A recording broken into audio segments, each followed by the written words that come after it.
What do you think of Docfest so far? Do you think it is better or worse than Ilkley Film Festival? Okay, well, that's not fair. I haven't touched Jarvis Cocker, whereas at Ilkley I did get to touch Paul Merton, so far it's not doing that well on the touching front. I enjoyed the Pulp documentary though. I thought this was going to be a film about Pulp, but it wasn't. It's a film about Northerners. It is. I thought it was pretty much perfect. What was the reception like? Well, after the screening at City Hall, when I got on the stage, people were throwing eggs and tomatoes. One guy came up and started strangling me. So the reception was terrible. Yeah, and I'm now officially banned from Sheffield. Jarvis slapped you, didn't he? Yeah. Before you came to Sheffield, you obviously have had your kind of preconceptions about what it was like from possibly just from listening to Pulp, Yeah. So girls in cupboards. That was what I imagined. And I haven't seen any girls in cupboards yet. Maybe tonight if I'm lucky. You'd be looking in the wrong places. It's one of my favourite festivals, the Spirit, and I guess there's a lot of Sheffield in that. Like last night I went to an outdoor screening in the countryside and I walked through a swamp in the dark, and I've got wet shoes right now from it. And you wouldn't get that in Cannes, you know.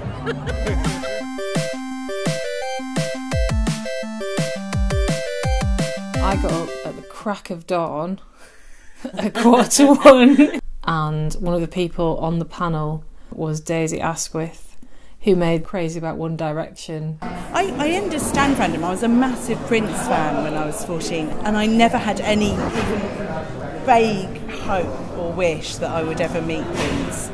So I think these guys, they've got more stamina than I had. They're just gonna find the boys and hopefully break into their hotel room, you know. So it's as much about hunting as it is about music. Yeah, I think they're great. They're creative. They are very thorough. They're like CIA agents tracking down their prey at times. Wow, they're going to apply that to something else one of these days. Yeah. We had tickets to see Grayson Perry. I love him because he's an incredible artist, but then also a really likeable presenter, and he has amazing ideas for TV shows. He's one of those people who's just brilliant at everything. I hate him. We went to see a film about a cave, in a cave, caveception. Where are we going, Lisa? We're off to Devil's Arse. Is that a club?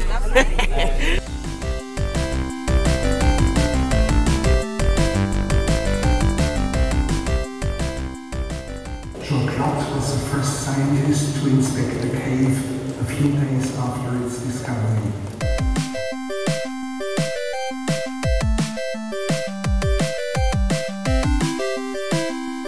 Hey, day 3 of Docfest. Day 3 Docfest.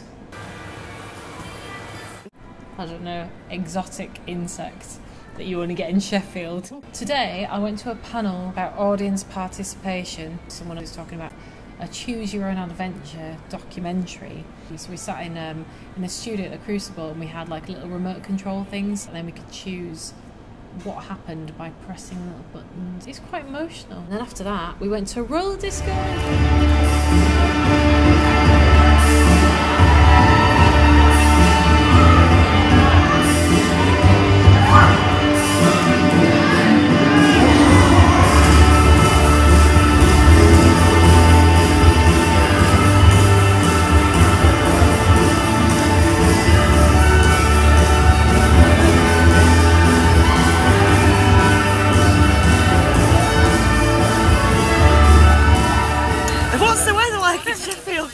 This is a nice summer's evening.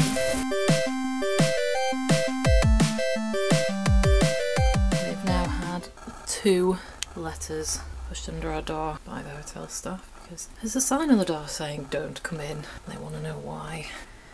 This is why. This is why. We're halfway through day 2 million of Docfest. What seems like 2 million. This morning I was actually here at the Crucible and I saw a film about 4 famous Australians, one of whom was Jermaine Greer. and she was actually here in person. I was thinking about going up and talking to her afterwards, but what I did instead, I went out and bought some knickers for another lady. That's sisterhood, that is.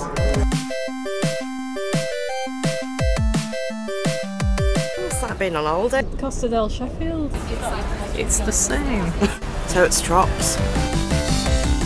Beyond Clueless was a general appreciation of many amazing teen films, but with a bit of a kind of narrative sort of crowbarred in. Summer camp played live along to it, and the live performance bit was what made it, I think. So I went to a party at the Plug, Dogworth party, and there were lots of drag queens there, and Jeremy Hardy as well. So I got to talk to Jeremy Hardy about drag queens. It's like a dream I must have.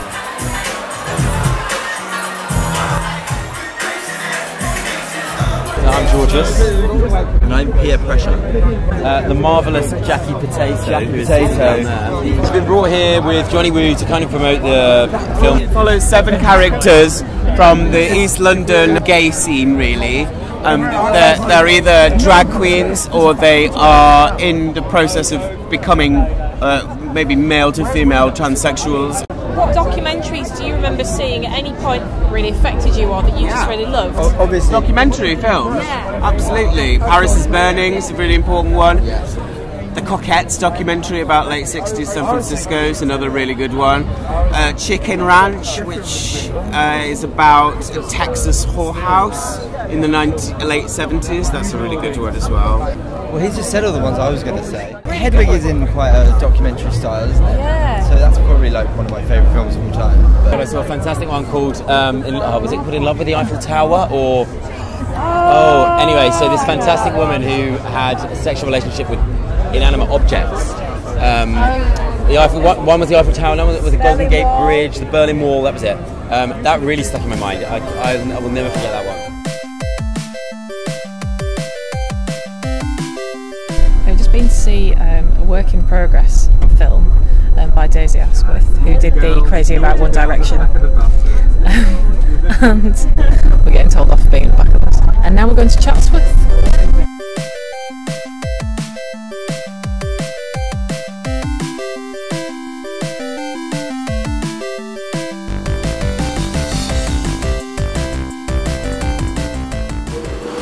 It's gorgeous.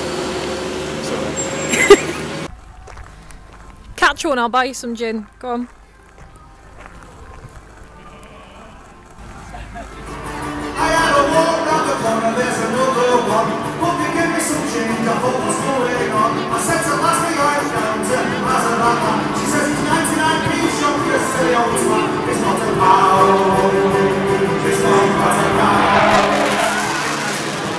Put your hands up if you just let out a little bit of poo. I know I did. Should we do that one again?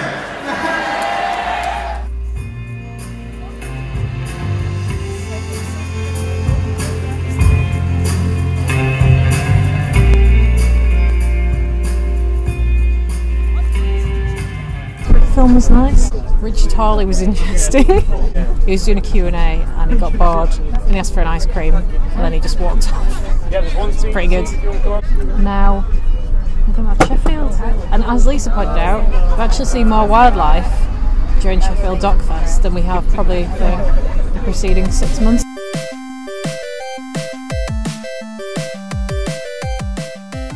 Which is where all the people who are more important than us stay. Yeah. Where in Sheffield does this happen?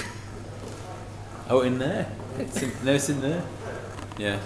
It happens in the spa. It's a holographic suite. Massive spa. We went to the awards hosted by Jeremy Hardy. It did make me realise how many films I have missed and need to see. I don't actually think it's physically possible to watch everything that is worth watching at this festival, so videotech is such a good idea. What is this videotech that people keep talking of? So it's sort of like BBC iPlayer but for the films in the festivals. They usually have a screening room. You have to book a slot and you have to fight with other people. I have seen bloodsheds to try and get a slot sat at the computer. That does happen at Docfest, but It's one of the only festivals in the world where you can actually watch. This year I think it's 260 films that have been put in the video tag, and as a delegate you get access to that for 3 months after the festival. Netflix can go itself. Jeremy Hardy was kind of dissing the bags that we've got this year, and I actually love the bag. I don't think it makes me look like a child going to a swimming lesson at all. This is lovely in the sun. I would buy this. This is the kind of thing, maybe that's the problem, because this is the kind of thing that I would buy. It is quite well We're going to go and see a film about Jake Mangelwurzel, who sounds like my ideal man. He's married to his dog, is so he? yeah, you can. Bitch. I did get to touch Jarvis Cocker, and he was really excited to meet me, and I just thought, that's adorable. So I let him have a picture.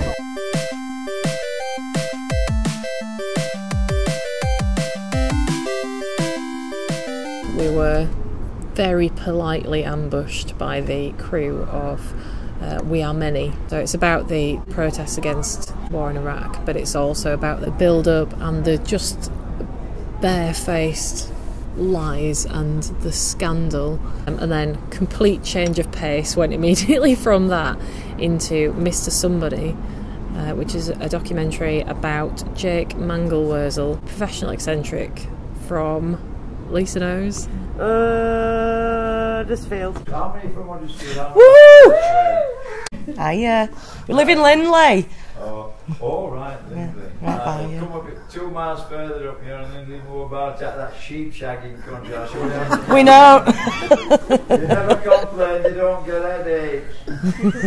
He was actually in the audience as well, and then sat at the front and heckled himself, which is completely bizarre. After that we went to see How We Used to Live, which was archive footage of London post-war up until 1980 with live soundtrack from St Etienne.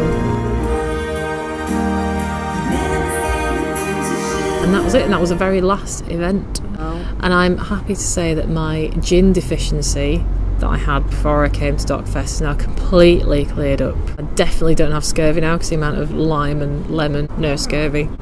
Check me for scurvy, I haven't got any. Have you got a festival envy? No. That's a lie, isn't it? Yes. What are you going to steal from Sheffield Docfest and take to Ilkley? Everything. Jarvis Cocker.